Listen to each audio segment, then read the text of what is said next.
Hi everyone, Coach Amy here, and today's nutrition topic is going to be the importance of hydration. So there's a number of reasons why it's very important for us to be properly hydrated, and some of those include regulating your body temperature. Making sure we have plenty of water is going to keep our core body temperature right at around 98.6 degrees, and that may be a little higher, a little lower for some people, but that's pretty much the average. It helps keep your joints lubricated, prevents infection, keeps your organs and systems functioning properly. Fluids will help carry nutrients to your cells, which is very important. It's going to improve our sleep, prevent constipation, keep your skin hydrated and young looking, help prevent wrinkles. It's going to improve our performance. When we work out, any activity we do, staying properly hydrated is really going to help you, feel good.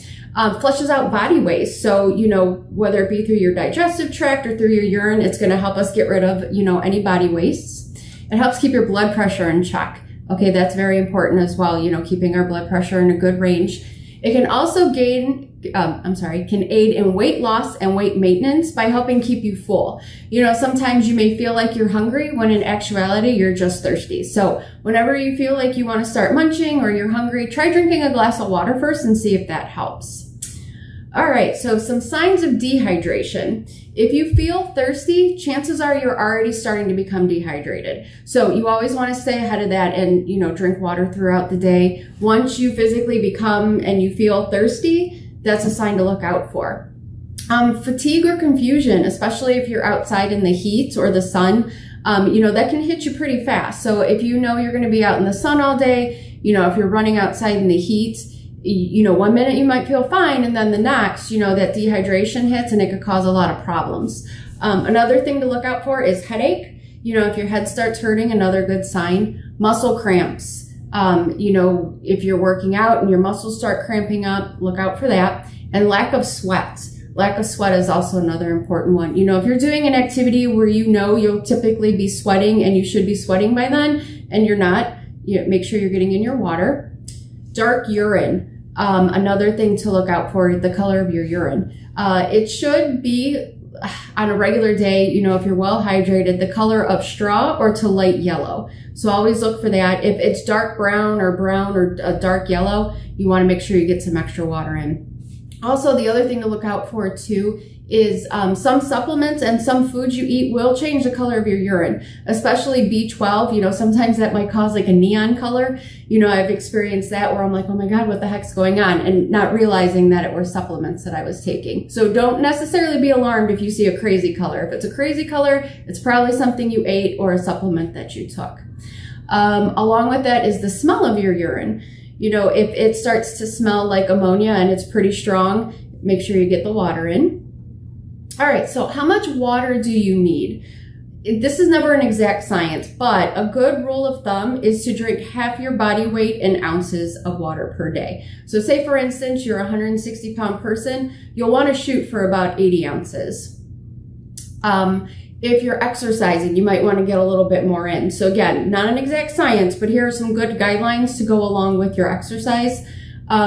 Prior to exercising, about 2 hours before, make sure you get a minimum of 8 to 10 ounces before. You don't want to wait until you're thirsty while you're exercising. You don't want to wait until after you're exercising. You want to stay ahead of the hydration. So if you're an early morning workout person, and you're not going to be up for 2 hours prior to when your workout starts, still try to get at least a glass full in, which is about 8 ounces. So, make sure you get something is better than nothing. Make sure you get something in you.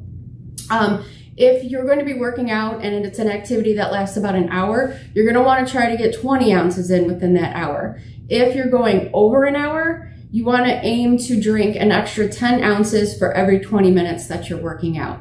And that may be more or less, especially again, if you're out in the hot sun, it's a hot climate, you really need to keep an eye on how you feel.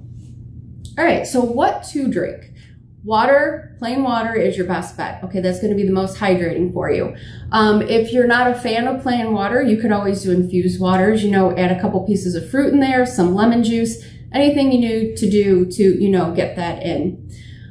Sports drinks, if you're going to be performing in high intensity exercises. Now, sports drinks are a tricky subject. You do need to be careful with those because some of them can be loaded with sugar. You know, Gatorade, Powerade, the regular versions of those have a ton of sugar. They do have their zero options, which are no sugar options of the Gatorade and Powerade. So that's not a bad option. Numa is another great one, and coconut water. Coconut water is super hydrating and will get the job done. The only problem with coconut water, it's a bit of an acquired taste. So again, if you're not a fan of it, you can always add a little bit of fruit to it, some lemon juice, anything to kind of, you know, spice it up a little bit for you. And the other option is you could always make your own. It's very easy to make homemade electrolyte drinks.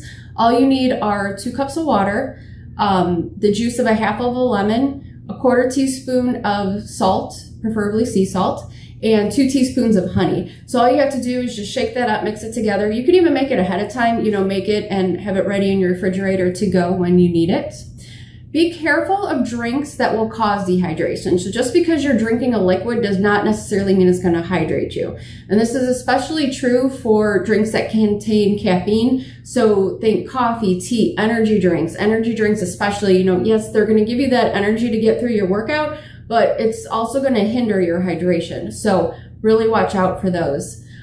Sugary drinks and sodas, you know, if you drink a lot of pop, if you drink fruit juice, anything like that, that's actually going to defeat the purpose. So, you know, be aware of that. And also along with that, you are absorbing water from the foods that you eat. So if you don't necessarily hit your water goal every day, that's okay because you're still going to get some water from the foods you eat, especially with fruits and vegetables. You know, watermelon, cucumber, celery, lettuce, all of that are mostly made of water. So you're still going to get some intake along with your foods. So if you ever notice too, like at the end of a race, they often give out fruits like apples and bananas. Well, that's because they're mostly made of water and they're also going to have some, you know, extra vitamins and nutrients in there, especially, you know, bananas are going to give you some magnesium. All right, so here are some tips to stay hydrated. You know, one way to track your water, they do have water tracking apps.